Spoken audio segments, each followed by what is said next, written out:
Chanakya study के इस YouTube channel पे आप सभी का स्वागत है। हम लोग ज्योमेट्री पढ़ रहे थे, ज्यामिति, जिसमें पार्ट 1 का वीडियो हम लोग देख चुके हैं, एक वीडियो अपलोड कर दिया गया है। आज हम लोग दूसरा पार्ट लेकर के आए हैं, पार्ट 2, और उन्हीं सवालों को देख रहे हैं जो अब तक रेलवे ग्रुप डी का एग्जाम जितना हुआ था और जो प्रश्न वहां पर पूछ रखा था उन सारे प्रश्नों का कलेक्शन है ज्यामिति का।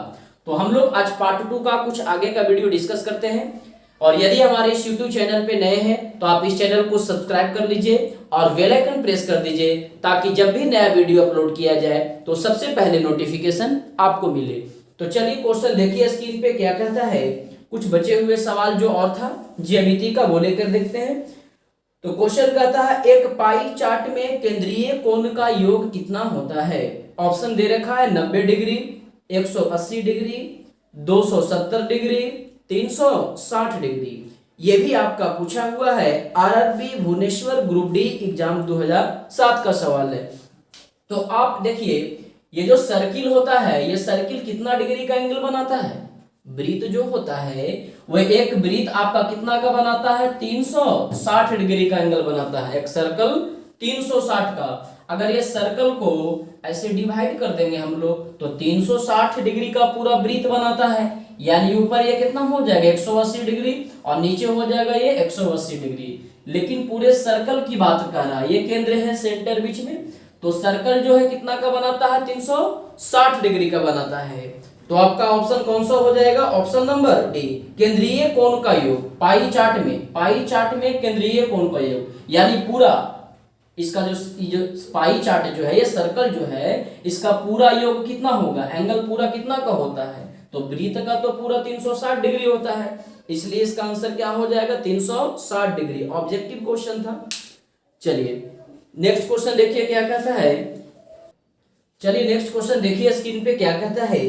तो क्वेश्चन आपका है कि त्रिभुज एबीसी में खंड AD perpendicular CB and angle CAB का कोण द्विभाजक भी है, तो एंगल एईडी कितना होगा। देखिए फिगर बनाए हुए हैं, कहता है एडी जो है परपेंडिकुलर है किस पे, सीबी पे। ए बी सी त्रिभुज में एडी जो है परपेंडिकुलर है, लंब है, 90 डिग्री बना रहा किस पे, सीबी साइड पे। और कहता है एंगल सीएबी का कोण द्विभाजक है। सीएबी जो है एई जो है सीएबी का कोण द्विभाजक है। एई सीएबी का द्विभाजक है। कहने का मतलब ये हुआ कि आप यहां से कह सकते हैं कि एंगल सीएई बराबर, ये ऊपर वाला जो एंगल होगा, क्योंकि ए तो द्विभाजक है, तो एंगल सीएई बराबर एंगल ईएबी होगा। एंगल ईएबी होगा। तो चलिए समझते हैं इसमें हमें क्या निकालना है। तो निकालने के लिए कहा गया एंगल एईडी का वैल्यू कितना होगा, ये वाला आपको फाइंड करना है। एईडी ये परपेंडिकुलर दिया हुआ है, 90 डिग्री है यहाँ पे, ये तो 90 डिग्री है, परपेंडिकुलर है तो ये 90 डिग्री। और ये वाला एंगल भी आपका दे रखा है, ये एंगल कितना दे रखा है, 40 डिग्री दे रखा है। फिगर में देख लीजिए 40 डिग्री दिया हुआ है, ये आपका 40 डिग्री दे रखा है, और ये वाला आपका 60 डिग्री दे रखा है। फिगर में देखिए ये सब दिया हुआ है। कहता है कि त्रिभुज एबीसी में ये जो एबीसी ये एंगल बी है वो 40 डिग्री है, और एंगल सी जो दिया हुआ है 60 डिग्री है। एडी जो है बीसी पर परपेंडिकुलर है, लंब है, मतलब यहाँ 90 डिग्री बनाएगा। और एई जो है एंगल ए का द्विभाजक है। एई जो है एंगल ए का द्विभाजक है, मतलब एंगल ए को दो बराबर भागों में बांट रहा है। यानी कि एंगल सीएई ऊपर वाला और एंगल ईएडी ये वाला दोनों आपस में क्या है, बराबर है, क्योंकि ये दे रखा है एई एंगल ए का द्विभाजक है। तो चलिए देखेंगे यहां से हम लोग चलते हैं त्रिभुज एबीसी में। जो ट्रायंगल एबीसी है उसमें देखेंगे तो ये 60 डिग्री दिया हुआ है इस क्वेश्चन में, और ये 40 दे रखा है, तो 60 और 40 कितना हो गया, 100। त्रिभुज में तीनों कोणों का योग कितना होता है, 180 डिग्री होता है। मतलब angle A plus angle B plus angle C बराबर 180 डिग्री, जिसमें सी आपका 60 दे रखा है और बी आपका 40 दे रखा है। बी कितना है, 40। तो यहां से क्या एंगल ए निकल जाएगा, 180 में से इन दोनों को जोड़कर घटा देंगे तो आपका एंगल ए निकल जाएगा। 60 40 कितना हो गया 100, 180 में से 100 घटाएंगे तो आपका 80 डिग्री कौन निकल गया, एंगल ए निकल गया। ये पूरा एंगल ए 80 डिग्री होगा। अब जिसमें से ए द्विभाजक है, मतलब सी ए ई और ई ए बी दोनों आपस में बराबर बराबर होगा। जब ये पूरा ए 80 है तो यहां से यहां 40 हो जाएगा और ये वाला क्या हो जाएगा 40, बराबर बराबर है। यानी कि एंगल सी ए ई बराबर एंगल ई ए बी, और जो कि किसके बराबर 40 डिग्री के बराबर हो जाएगा। ठीक है, अब हम लोग चलेंगे, हमें निकालना क्या है ए ई डी, ये ई निकालना है। देखिए यहां पर भी एक छोटा सा त्रिभुज बन रहा है ए ई डी। अब हम लोग चलेंगे त्रिभुज ए ई डी में, ट्रायंगल ए ई डी में जब चलेंगे तो देखिए ये वाला एंगल सॉरी ए ई डी रही ए ई सी में, त्रिभुज ए ई सी में चलेंगे ए ई सी, तो यहां पर भी त्रिभुज के तीनों कोनों का योग 180 डिग्री होगा। तो ये वाला एंगल हमको मालूम है कितना, सी ए ई तो मालूम है कितना 40 डिग्री, सी ए ई हो गया आपका 40 डिग्री, प्लस ये वाला हमको निकालना है ये, तो इसको वैसे ही लिख देते हैं angle A E C plus ये वाला कितना दिया हुआ है 60 डिग्री, तो ये लिख देते हैं हम लोग यहाँ पर कितना 60 डिग्री और बराबर कितना 180 डिग्री। कौन से त्रिभुज में चल रहे हैं ए ई सी त्रिभुज में। ये वाला कितना है सी ए ई जो आपका है 40 डिग्री यहां से निकल गया है, और ये वाला जो एंगल कितना दिया है पहले से क्वेश्चन में 60 डिग्री, तो 60 और 40 कितना हो गया 100। तो क्या ये वाला एंगल नहीं निकल जाएगा ए ई सी में, एंगल ए ई सी निकल जाएगा कितना 80 डिग्री। यहां से आपका निकल गया एंगल ए ई सी बराबर 180 माइनस 60 प्लस 40 100, यानी ए ई सी निकल गया 80 डिग्री। ए ई सी ई निकल गया 80 डिग्री, हमें क्या निकालना है ए ई डी।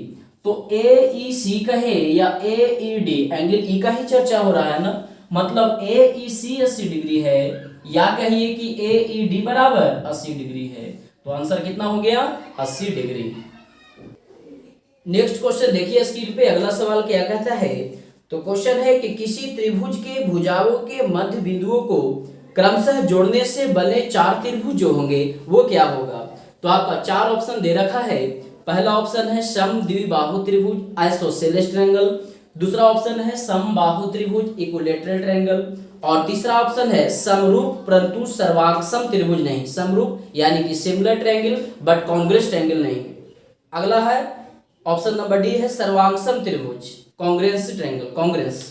तो चलिए देखते हैं क्या कहता है कि किसी त्रिभुज के भुजाओं के मध्य बिंदुओं को क्रमशः जोड़ने से, जैसे मान लीजिए त्रिभुज है ए बी सी, आपका त्रिभुज है ए बी सी त्रिभुज है, और ये त्रिभुज के भुजा के मध्य बिंदु ए सी का मध्य बिंदु ए बी का मध्य बिंदु, मान लीजिए नाम दे देते हैं डी ई एफ। ठीक है, ए बी सी त्रिभुज है और इस त्रिभुज के भुजा के मध्य बिंदु को मिलाने से जो 4 त्रिभुज बनता है वो बोलता है चारों त्रिभुज आपस में कैसा होगा, कॉन्ग्रेस होगा, सर्वांगसम होगा, या सिमिलर होगा, समरूप होगा। वो 4 ऑप्शन दे रखा है। तो चलिए मिला देते हैं पहले इसको, डी ई, डी से एफ, ई और डी से एफ। तो देखिए जैसे ही मध्य बिंदु को मिलाए तो अंदर में कितना त्रिभुज बन गया, एक त्रिभुज ये, एक ये, एक ये, एक ये, 4 त्रिभुज बन गया छोटा छोटा। तो कहता है जो चारों छोटा त्रिभुज बना है वो क्या होगा, वो कैसा रिलेशन होगा, चारों आपस में क्या होगा, समरूप होगा या सर्वांगसम होगा।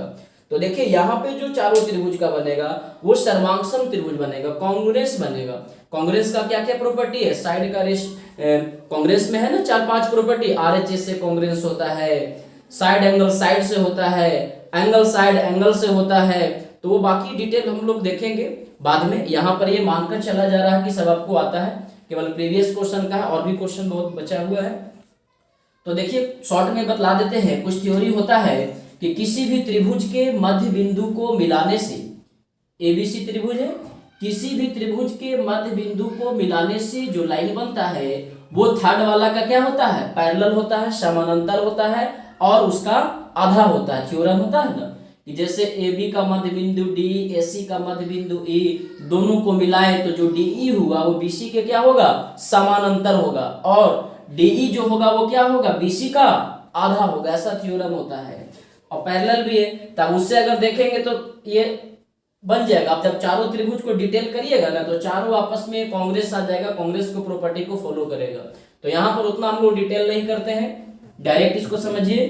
थ्योरी आप ऐसे भी समझ सकते हैं कि किसी भी त्रिभुज के तीनों भुजा के मध्य बिंदु को आपस में मिलाएंगे तो मिलाने पर जो आपस में चार त्रिभुज बनेगा वो चारों त्रिभुज आपस में सर्वांगसम होगा। ऑब्जेक्टिव सवाल आएगा, आप इसे याद भी रख सकते हैं, ये प्रॉपर्टी होता है। डिटेल करना चाहें तो आप बाकी जब नॉर्मल क्वेश्चन आएगा ज्योमेट्री का तो वहां पर डिटेल सारा देखेंगे हम लोग। तो फिलहाल इसका आंसर कितना हो जाएगा, त्रिभुज सर्वांगसम होगा। तो ऑप्शन नंबर डी इसका सही आंसर हो जाएगा। चलिए नेक्स्ट क्वेश्चन देखिए, अगला क्या कहता है। तो अगला क्वेश्चन आपका है, अगला क्वेश्चन है कि त्रिभुज एसीबी का कौन सी समकोण है ए बराबर 5 बी बराबर 12 हो तो सी का मान कितना होगा। क्वेश्चन में देखिए फिगर बनाया हुआ है, कुछ ऐसा दे रखा है और ये बी है, इसका नाम सी है, ये ए है, ये ए बी सी तीनों का वैल्यू दे दिया है। सी बोला कि समकोण है 90 डिग्री है, बी का वैल्यू आपका दिया हुआ है 12 और ए का वैल्यू दिया हुआ है 5 और सी का वैल्यू निकालना है। तो ध्यान दीजिए ये एबीसी कैसा त्रिभुज है, समकोण त्रिभुज है ना, क्योंकि यहाँ 90 डिग्री तो दे रखा है और ये दिया है 12, ये दिया है 5। आपको एसी निकालना है, एसी यानी कि कर्ण निकालना, हाइपोटेनस। तो 90 के सामने वाला क्या कहलाता है, कर्ण कहलाता है, हाइपोटेनस। तो लंब कर्ण आधार में पाइथागोरस में यहाँ पर एक रिलेशन होता है ना कि ए बी का स्क्वायर बराबर कर्ण का स्क्वायर बराबर लंब का स्क्वायर प्लस आधार का स्क्वायर, है ना। AC स्क्वायर बराबर ए बी स्क्वायर बराबर AC square plus BC square, कर्ण का स्क्वायर बराबर लंब स्क्वायर प्लस आधार स्क्वायर। हमें यहाँ पे AB निकालना है, कर्ण निकालने के लिए कहा गया। AB का नाम कितना दिया है C, तो C लिख दीजिए। C का स्क्वायर बराबर ये AC, तो AC कितना है 12, तो 12 का स्क्वायर करेंगे प्लस BC कितना दिया है 5, तो यहाँ पे 5 का स्क्वायर करेंगे। C स्क्वायर है ना, ये स्क्वायर हटाएंगे तो इक्वल टू के उस तरफ जाएगा तो अंडर रूट में आ जाएगा। 12 का स्क्वायर 144 और 5 का स्क्वायर 25, 144 प्लस 25 कितना हो जाएगा 169 और 169 का वर्गमूल कितना होता है 13। तो आपका आंसर हो जाएगा कि जो ए बी बराबर होगा सी का वैल्यू होगा वो 13 होगा। कुछ नहीं, बहुत ही आसान था। समकोण त्रिभुज था जिसमें लंब और आधार दे रखा था 2 और एक कर्ण आपको निकालने के लिए कहा गया था। चलिए नेक्स्ट क्वेश्चन देखिए स्क्रीन पे। अगला क्वेश्चन क्या कहता है, तो क्वेश्चन है ए बी और सी डी दो रेखाएं हैं। ए बी पर एक बिंदु P है, एक रेखा PQ सी डी से R पर मिलती है। यदि कोण BPR बराबर 30 डिग्री और कोण CRQ बराबर 150 डिग्री है तो बतलाइए कि 4 ऑप्शन इसमें दिया है, उन चारों ऑप्शनों में से कौन सा ऑप्शन सही होगा। ये भी आपका पूछा हुआ है RRB महेंद्रू घाट पटना ग्रुप D 2004, ये भी क्वेश्चन पूछा हुआ है। चलिए जैसे जैसे दिया फिगर बनाइए। कहता है AB और CD दो रेखा है, दो लाइन है। AB, एक लाइन AB है और दूसरा क्या है CD। AB और CD दो रेखा है जिसमें कहा AB पर एक बिंदु P है। अब ये AB पर कहीं पर मान लीजिए एक बिंदु क्या है P है। उसके बाद कहा एक रेखा PQ CD से R पर मिलती है। अब PQ CD से कहाँ मिलता है R पे, मतलब ऐसे ये लाइन है PQ जो CD से कहाँ मिलता है R पर मिलता है। एक रेखा PQ CD से R पर मिलता है, ऐसा क्वेश्चन में लिखा है। आगे कहा यदि कोण BPR बराबर 30 डिग्री है, BPR कितना है 30 डिग्री, ये वाला एंगल आपका दे रखा है 30 डिग्री और कोण CRQ बराबर 150 डिग्री है। CRQ, अब देखिए CRQ कौन है, CRQ जो बीच में होता है वो मेन एंगल होगा CRQ, यानी ये वाला एंगल कितना दे रखा है 150 डिग्री दे रखा है। तो आपको 4 ऑप्शन दिया है, चारों में से बतलाना है कि कौन सा होगा। पहला कहा AB और CD लंबवत होगा, AB और CD लंबवत यानी परपेंडिकुलर होगा। दूसरा कहा AB और CD समानांतर होगा। फिर एक दे रखा है कि CD और P की लंबवत होगा और चौथा ऑप्शन है इनमें से कोई नहीं। तो चलिए समझते हैं। आप बतलाइए ये जब 150 डिग्री है तो कि ये वाला एंगल कितना हो जाएगा QRD। तो हम लोग जानते हैं कि लीनियर पेयर से एक लाइन पे जो एंगल बनता है वो कितना बनता है 180 डिग्री का बनता है। देखिए यानी 150 है तो ये 30 होगा। चलिए डिटेल लिख देते हैं। कह सकते हैं angle C R Q plus angle Q R D बराबर 180 डिग्री। इधर वाला एंगल दोनों का जोड़ एक लाइन पे कितना का बनाएगा, 180 का बनाएगा। C R Q plus Q R D. अब ये सी आर क्यू ये वाला कितना दे रखा है, 150। यहां पर एंगल आपका 150 दे रखा है, तो एंगल क्यू आर डी का वैल्यू नहीं निकाल लेंगे। 180 माइनस 150 यानी कि 30 डिग्री। 180 माइनस 150 यानी कि 30, यानी ये वाला एंगल कितना निकल गया, 30 डिग्री। और यहाँ पर 30 डिग्री ऑलरेडी पहले से दिया हुआ है क्वेश्चन में ही। ये तो हम लोग इससे तुलना करके निकालनी है कि 180 होगा, और ये 30 डिग्री पहले से दे रखा है। तो देखिए ये जब 30 है, ये 30 दिया है, और यहाँ पर भी हमारा निकाल करके 30 ही आया। तो देखिए तो ये वाला एंगल क्यू आर डी बराबर B P Q R D बराबर एंगल बी पी क्यू, दोनों कितना के बराबर, 30 डिग्री के बराबर। तो ये वाला एंगल आपस में बराबर हो रहा है किसके कारण, संगत कोण के कारण, करस्पॉन्डिंग एंगल के कारण। करस्पॉन्डिंग एंगल से भी बताया है ना, पार्ट 1 का वीडियो में सारा चर्चा किया गया। संगत कोण, एकांतर कोण कब होगा, जब दो लाइन पैरेलल होगा, तो उसको अच्छे से आप देख लीजिए। उस वीडियो का लिंक भी इस वीडियो के डिस्क्रिप्शन में दिया हुआ है, उसको बेसिक अच्छा से समझ लीजिए, ज्यादा समझ में आपको आएगा। मतलब ये 30 ऑलरेडी पहले से है, और ये भी हमारा 30 निकला। तो ये कौन से प्रॉपर्टी से, दोनों तो बराबर आ रहा है ना, तो ये बराबर किससे आ रहा है, संगत कोण से, करस्पॉन्डिंग एंगल से। और ये संगत कोण करस्पॉन्डिंग एंगल का थ्योरम कब लगता है, जब दो लाइन आपस में पैरेलल होता है, समानांतर होता है, और एक तिर्यक रेखा उसको ट्रांसवर्सल लाइन कट करता है। मतलब ये दोनों आपस में बराबर हो गया संगत कोण से। और संगत कोण का जो करस्पॉन्डिंग एंगल का फॉर्मूला लगता है, फॉर्मेट होता है, वो कब होता है, जब दो लाइन आपस में पैरेलल होता है। यानी कह सकते हैं यहाँ पे कि AB और CD जो होगा पैरेलल होगा, समानांतर होगा। ये समानांतर का साइन है, AB और CD क्या होगा, समानांतर होगा। तो देखिए इसमें कौन सा ऑप्शन है, तो ऑप्शन नंबर बी आपका सही हो जाएगा, AB और CD समानांतर हैं। चलिए नेक्स्ट क्वेश्चन देखिए स्क्रीन पे क्या कहता है। तो अगला सवाल है कि समद्विबाहु समकोणीय त्रिभुज, समद्विबाहु आइसोसेलेस और समकोणीय, समकोण भी हो और समद्विबाहु भी हो, त्रिभुज के कोण क्या होंगे। चार ऑप्शन आपका दे रखा है। समद्विबाहु समकोणीय, तो देखिए ट्रायंगल बनाते हैं पहले, समद्विबाहु समकोणीय। जैसे मान लीजिए ABC ये त्रिभुज है, समकोण कहा तो समकोण है मतलब एक 90 डिग्री का होना चाहिए। मान लीजिए कि एंगल A 90 है, किसी दूसरों को भी मान सकते थे, इसमें तो कुछ फिगर बनाया नहीं है, तो ये 90 हो गया। 90 डिग्री समकोण त्रिभुज जिसका एक कोण कितना डिग्री होना चाहिए, 90 डिग्री होना चाहिए।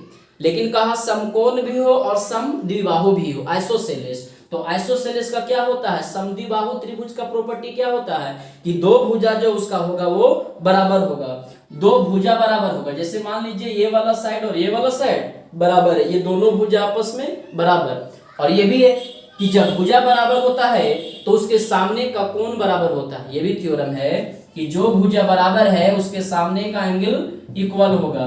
जैसे मान लीजिए कि ये वाला 5 है, ये वाला भी 5 है, तो AB के सामने कौन एंगल C, और AC के सामने कौन एंगल B, यानी कि एंगल B और एंगल C भी इक्वल होगा, क्योंकि इसका साइड दोनों इक्वल है। ये थ्योरम होता है कि जब भुजा बराबर है तो उसके सामने का कोण बराबर होगा।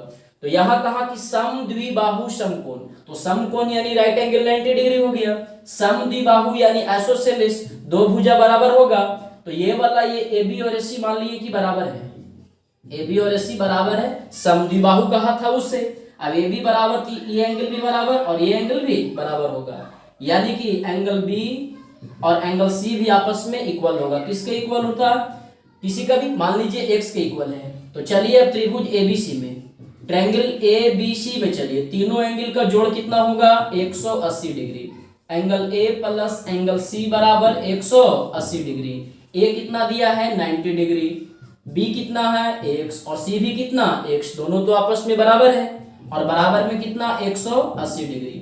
x 2x 90 उधर चला जाएगा, तो 180 माइनस 90 कितना हो जाएगा, 90। 2 से कैंसिल करेंगे तो x का वैल्यू कितना निकल गया, 45 डिग्री। मतलब एंगल बी भी 45 होगा और एंगल सी भी 45 होगा, क्योंकि दोनों आपस में बराबर है। तो क्या तीनों कोण इसका नहीं निकल गया? ए हो गया 90 डिग्री, एंगल ए हो गया 90 डिग्री, बी हो गया 45 डिग्री और सी हो गया 45 डिग्री। तो आप ऑप्शन देखिए कौन सा ऑप्शन मैच कर रहा है। तो इसमें ऑप्शन नंबर आपका सी है, 90 degree, 45 degree, 45 degree. RRC Allahabad, group D 2014। Question देखिए बहुत आसान है, बस फॉर्मेट पता होना चाहिए, थ्योरी पता होना चाहिए। सम द्विबाहु किसको कहेंगे, समकोण त्रिभुज किसे कहेंगे, ये सब पता होना चाहिए। बस छोटा सवाल ही है, लेकिन वही आपको नहीं पता है, प्रॉपर्टी नहीं पता है, तो वहां पर वो आपका हार्ड बन जाएगा।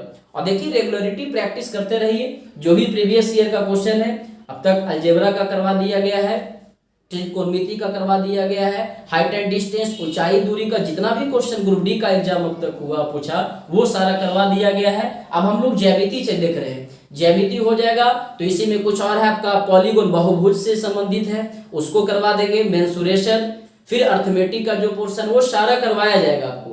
आप उससे अंदाज मिल जाएगा आपको कि किस तरह के सवाल एग्जाम में पूछा जा रहा है, वैसे क्वेश्चन को आप प्रैक्टिस कर लीजिए। बस एग्जाम ग्रुप डी का आपका होने वाला ही है, लगभग संभावित तो दिया है कि अगस्त का लास्ट या सितंबर के लास्ट से होगा। तो आप लोग रेगुलर प्रैक्टिस में रहिए, बहुत ही आसानी से आपको एग्जाम कवर हो जाएगा।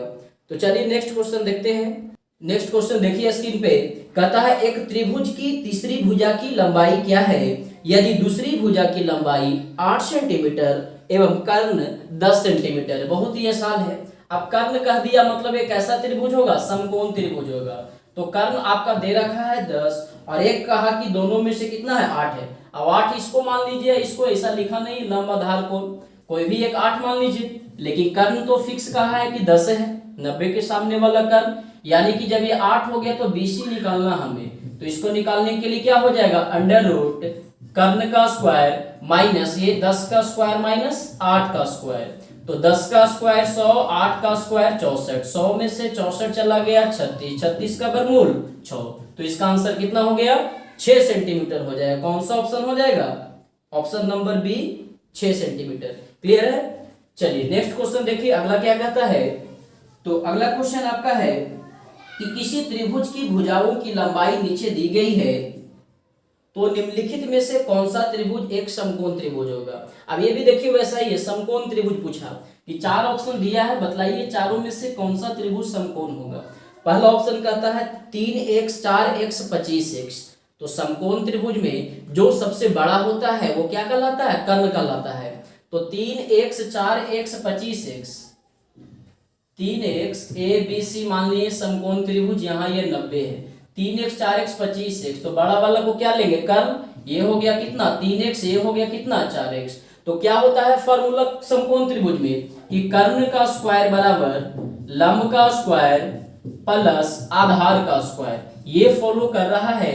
मतलब त्रिभुज कैसा होगा, समकोण त्रिभुज होगा। तो करके देखिए तो आएगा 25 का स्क्वायर 625 x स्क्वायर, 3x का स्क्वायर 9x स्क्वायर, 4x का स्क्वायर 16x स्क्वायर। तो 625 x स्क्वायर बराबर 25 x स्क्वायर बराबर तो है नहीं, मतलब पहला वाला ऑप्शन तो होगा नहीं, है ना। ये चेक करके देखना है चारों में से कौन सा सही है।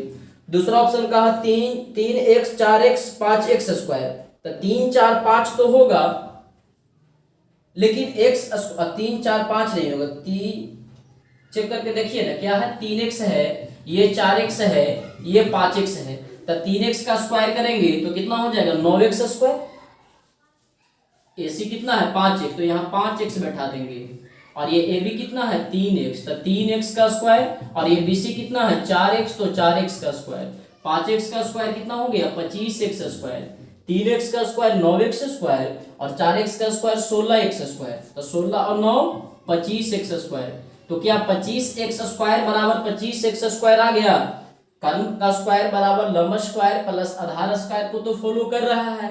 फॉलो कर रहा है मतलब ये त्रिभुज कैसा होना चाहिए, समकोण त्रिभुज होना चाहिए। 3x 4x 5x। लेकिन इसमें ध्यान दीजिए, तो 3x 4x 5x नहीं है, 5x रहता था तो होता ही, लेकिन ऑप्शन नंबर बी में क्या दिया है 5x स्क्वायर दिया है। तो जब 5x स्क्वायर का करेंगे तो 25x 4 ना हो जाएगा। जब यहाँ स्क्वायर कर देंगे तो 25x 4 हो जाएगा। तो 25 और 25 ना बराबर आया, एक्स स्क्वायर और एक्स फोर कहाँ बराबर आया, मतलब ऑप्शन नंबर बी भी नहीं होगा। केवल स्क्वायर नहीं रहता, 5x रहता तब हो जाता। तो देखिए इसमें से कौन सा ऑप्शन होगा, कौन सा ऑप्शन होगा, तो ऑप्शन नंबर डी में दिया है 3x 4x और 5x, तो ऑप्शन नंबर डी हो जाएगा 3x 4x और 5x। सही आंसर कौन सा होगी, ऑप्शन नंबर डी। ये डी वाला जो होगा वो कैसा त्रिभुज होगा, समकोण त्रिभुज होगा। चलिए नेक्स्ट क्वेश्चन देखिए स्क्रीन पे क्या कहता है। तो अगला क्वेश्चन है कि इनमें से कौन एक त्रिभुज की भुजाएं नहीं हो सकती है। चार ऑप्शन दिया है और चारों ऑप्शन में से बतलाना है कि कौन सा त्रिभुज का भुजा नहीं हो सकता है। तो देखिए पहला ऑप्शन ही देखते हैं, चारों से चेक करेंगे। तो पहला ऑप्शन दिया है 72 मीटर, 72 मीटर, 36 मीटर और 112 मीटर, ये दे रखा है। तो त्रिभुज कैसा है तो मालूम है नहीं अभी, लेकिन त्रिभुज में देखिए एक प्रॉपर्टी होता है कि किसी भी त्रिभुज के दो भुजा का योग जो होगा तीसरी भुजा से हमेशा बड़ा होगा, कोई भी दो का योग। जैसे मान लीजिए ए बी प्लस ए सी, ये वाला और ये वाला दोनों को जब जोड़ेंगे तो किससे बड़ा आना चाहिए, थर्ड वाला से बड़ा आना चाहिए, बीसी से बड़ा आना चाहिए। या फिर ए बी और बीसी को जोड़ेंगे तो किससे बड़ा आना चाहिए, एसी से। मतलब किसी भी त्रिभुज में दो भुजा का योग जो होता है वो तीसरी भुजा से हमेशा बड़ा होना चाहिए। तो चलिए देखिए, एक मान लीजिए 72 है, ये मान लीजिए 36 है, ये मान लीजिए 112 है, कुछ भी अलग से भी नाम दे सकते हैं, दूसरे तरह से भी।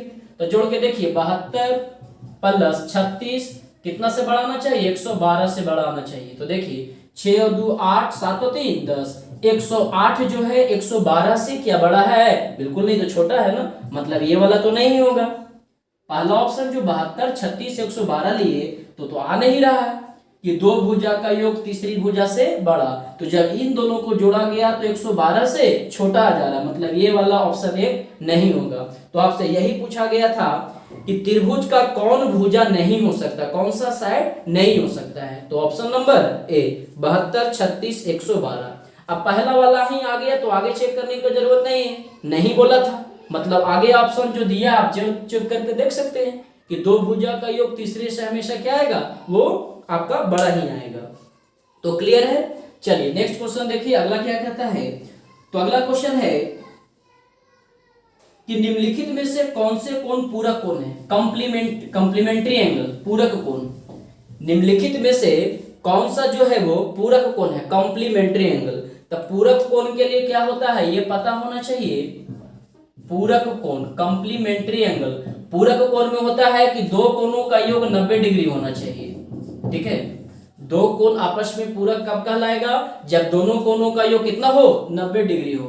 और एक होता है समपूरक, सप्लीमेंट्री एंगल। पूरक यानी कंप्लीमेंट्री एंगल, यानी दो कोणों का योग 90 डिग्री, और संपूरक यानी कि सप्लीमेंट्री एंगल, उसमें होता है कि कोई भी दो कोणों का योग कितना होना चाहिए, 180 डिग्री होना चाहिए। जैसे मान लीजिए आपसे कहेगा 50 डिग्री का पूरक कोण क्या होगा, 50 डिग्री का कॉम्प्लीमेंट्री एंगल क्या होगा, तो दोनों का जोड़ 90 होना चाहिए दो कोण का पूरक में।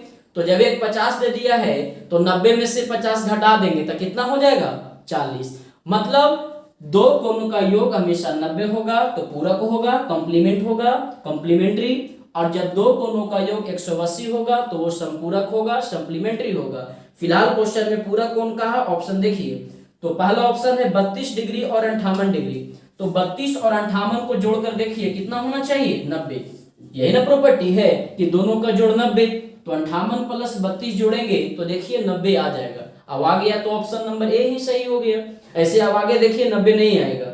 ऑप्शन नंबर बी 102 और 78 है, जोड़ेंगे तो 180 होगा। सी वाले में 215 और 145 है, 90 तो होगा नहीं। डी ऑप्शन में 45 और 30 है, इसे भी जोड़िएगा तो 75 होगा, ये भी नहीं होगा। यानी कौन सा सही हो गया, ऑप्शन नंबर ए 32 डिग्री और 58 डिग्री आपस में पूरक होगा। चलिए नेक्स्ट क्वेश्चन देखिए, अगला क्वेश्चन क्या कहता है। तो अगला क्वेश्चन है कि यदि दो रेखाएं किसी बिंदु पर परस्पर काटती है तो शीर्षाभिमुख कोण हमेशा क्या होंगे, शीर्षाभिमुख कोण, वर्टिकल एंगल, वर्टिकल अपोजिट क्या होगा, समान होगा, असमान होगा, संपूरक होगा, कोटिपूरक होगा। कहता है दो रेखाएं किसी बिंदु पर परस्पर काटती हो।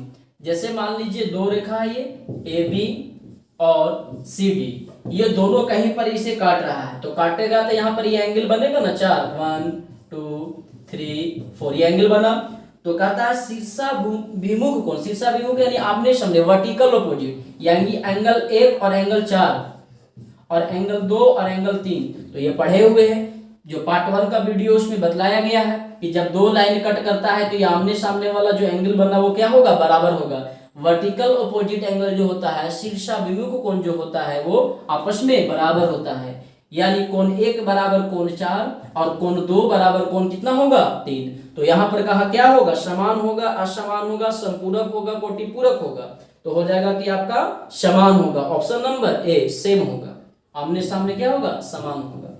तो क्लियर है। चलिए नेक्स्ट क्वेश्चन देखिए स्क्रीन पे, अगला क्या कहता है, अगला क्वेश्चन। चलिए और भी बहुत क्वेश्चन, लेकिन वीडियो काफी लगता है लंबा हो जाएगा तो रहने देते हैं आज यहीं तक, काफी लॉन्ग हो जाता है तो अपलोड करने में भी वीडियो प्रॉब्लम होता है। कुछ बचे हुए सवाल को हम लोग नेक्स्ट पार्ट में देखेंगे।